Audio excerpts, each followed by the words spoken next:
بسم اللہ الرحمن الرحیم۔ السلام علیکم ورحمۃ اللہ وبرکاتہ۔ اللہم صلی علی محمد النبی الامی وعلی آلہ وسلم تسلیما۔ صلح حدیبیہ اور حضرت ابو جندل رضی اللہ تعالیٰ عنہ اور حضرت ابو بصیر رضی اللہ تعالیٰ عنہ کا قصہ۔ 6 ہجری میں حضور اقدس صلی اللہ تعالیٰ علیہ وسلم عمرہ کے ارادے سے مکہ شریفہ تشریف لے جا رہے تھے۔ کفار مکہ کو اس کی خبر ہوئی اور وہ اس خبر کو اپنی ذلت سمجھے، اس لیے مزاحمت کی اور حدیبیہ میں آپ صلی اللہ تعالیٰ علیہ وسلم کو رکنا پڑا۔ جانثار صحابہ رضوان اللہ اجمعین ساتھ تھے جو حضور علیہ الصلوۃ والسلام پر جان قربان کرنا فخر سمجھتے تھے۔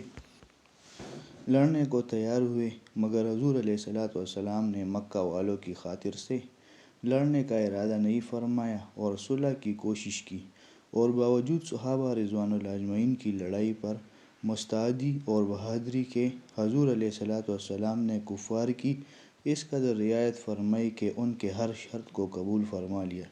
صحابہ کو اس طرح دب کر صلح کرنا بہت ہی ناگوار تھا، مگر حضور علیہ الصلوۃ والسلام کے ارشاد کے سامنے کیا ہو سکتا تھا کہ جانثار تھے اور فرمانبردار بھی تھے، اس لیے حضرت عمر رضی اللہ تعالیٰ عنہ جیسے بہادر اور نڈر صحابی کو بھی دبنا پڑا۔ صلح میں جو شرطیں طے ہوئی، ان شرطوں میں ایک یہ شرط بھی تھی کہ کافروں میں سے جو شخص اسلام لائے اور ہجرت کرے، مسلمان اس کو مکہ واپس کر دے، اور مسلمانوں میں سے خدا نخواستہ اگر کوئی شخص مرتد ہو کر چلا آئے تو وہ واپس نہ کیا جائے۔ یہ صلح نامہ ابھی تک پورا لکھا بھی نہیں گیا تھا کہ حضرت ابو جندل رضی اللہ تعالیٰ عنہ ایک بڑے صحابی تھے جو اسلام لانے کی وجہ سے طرح طرح کی تکلیفیں برداشت کر رہے تھے اور زنجیروں میں بندھے ہوئے تھے۔ اسی حالت میں گرتے پڑتے مسلمانوں کے لشکر میں اس امید پر پہنچے کہ ان لوگوں کی حمایت میں جا کر اس مصیبت سے چھٹکارا پا لوں گا۔ ان کے باپ حضرت سہیل رضی اللہ تعالیٰ عنہ جو اس صلح نامہ میں کفار کی طرف سے وکیل تھے اور اس وقت تک مسلمان نہیں ہوئے تھے، فتح مکہ میں مسلمان ہوئے۔ انہوں نے صاحبزادے کے تمانچے مارے اور واپس لے جانے پر اصرار کیا۔ حضور علیہ الصلوۃ والسلام نے ارشاد فرمایا کہ ابھی صلح نامہ مرتب بھی نہیں ہوا، اس لیے ابھی پابندی کس بات کی؟ مگر انہوں نے اصرار کیا۔ پھر حضور علیہ الصلوۃ والسلام نے فرمایا کہ ایک آدمی مجھے منہ مانگا ہی دے دو، مگر وہ لوگ ضد پر تھے، نہ مانا۔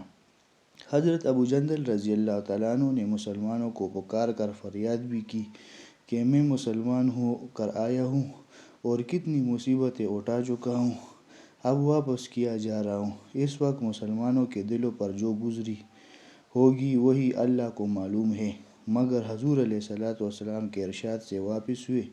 حضور علیہ الصلوۃ والسلام نے تسلی فرمائی اور صبر کرنے کا حکم دیا اور فرمایا کہ عنقریب حق تعالی شانہ تمہارے لیے راستہ نکالیں گے۔ صلح نامہ کے مکمل ہو جانے کے بعد ایک دوسرے صحابی حضرت ابو بصیر رضی اللہ تعالیٰ عنہ بھی مسلمان ہو کر مدینہ منورہ پہنچے۔ کفار نے ان کو واپس بلانے کے لیے 2 آدمی بھیجے۔ حضور علیہ الصلوۃ والسلام نے حسب وعدہ واپس فرما دیا۔ ابو بصیر رضی اللہ تعالیٰ عنہ نے عرض بھی کیا کہ یا رسول اللہ صلی اللہ تعالیٰ علیہ وسلم، میں مسلمان ہو کر آیا ہوں، آپ مجھے کفار کے پنجے میں پھر بیچتے ہیں۔ آپ علیہ الصلوۃ والسلام نے ان سے بھی صبر کرنے کو ارشاد فرمایا اور فرمایا کہ انشاءاللہ عنقریب تمہارے واسطے راستے کھلے گا۔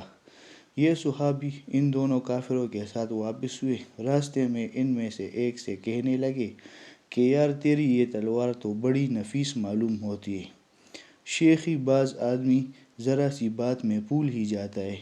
وہ نیام سے تلوار نکال کر کہنے لگا، ہاں میں نے بہت سے لوگوں پر اس کا تجربہ کیا ہے۔ یہ کہہ کر تلوار کے ان کے حوالے کر دی۔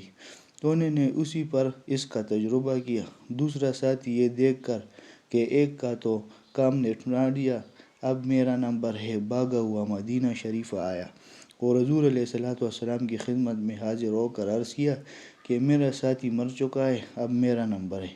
اس کے بعد ابو بصیر رضی اللہ تعالیٰ عنہ پہنچے اور عرض کیا کہ یا رسول اللہ صلی اللہ علیہ وسلم، آپ اپنا وعدہ پورا فرما چکے کہ مجھے واپس کر دیا، اور مجھے سے کوئی عہد ان لوگوں کا نہیں ہے جس کی ذمہ داری ہو، وہ مجھے میرے دین سے ہٹاتے ہیں، اس لیے میں نے یہ کیا۔ حضور علیہ الصلوۃ والسلام نے فرمایا کہ لڑائی بھڑکانے والا ہے، کاش کوئی اس کا معین و مددگار ہوتا۔ وہ اس کلام سے سمجھ گئے کہ اب بھی اگر کوئی میری طلب میں آئے گا تو میں واپس کر دیا جاؤں گا، اس لیے وہ وہاں سے چل کر سمندر کے کنارے ایک جگہ آ پڑے۔ مکہ والوں کو اس قصے کا حال معلوم ہوا تو ابو جندل رضی اللہ تعالیٰ عنہ بھی، جن کا قصہ پہلے گزرا، چھپ کر وہیں پہنچ گئے۔ اسی طرح جو شخص مسلمان ہوتا وہ ان کے ساتھ جا ملتا۔ چند روز میں یہ ایک مختصر سی جماعت ہو گئی۔ جنگل میں جہاں نہ کھانے کا کوئی انتظام، نہ وہاں باغات اور آبادیاں، اس لیے ان لوگوں پر جو گزری ہوگی وہ تو اللہ جل شانہ ہی کو معلوم ہے۔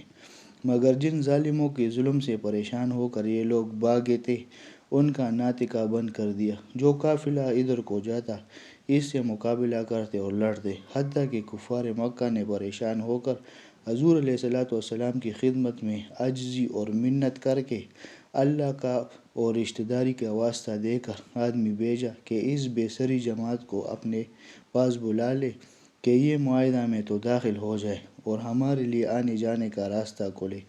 لکھا ہے کہ حضور علیہ الصلوۃ والسلام کا اجازت نامہ جب ان حضرات کے پاس پہنچا تو ابو بصیر رضی اللہ تعالیٰ عنہ مرض الموت میں گرفتار تھے۔ حضور علیہ الصلوۃ والسلام کا والا نامہ ہاتھ میں تھا کہ اسی حالت میں انتقال فرمایا رضی اللہ عنہ وارضاہ۔ فائدہ: آدمی اگر اپنے دین پر پکا ہو، بشرطیہ دین بھی سچا ہو، تو بڑی سے بڑی طاقت اس کو نہیں ہٹا سکتی، اور مسلمان کی مدد تو اللہ کا وعدہ ہے بشرطیہ کہ وہ مسلمان ہو۔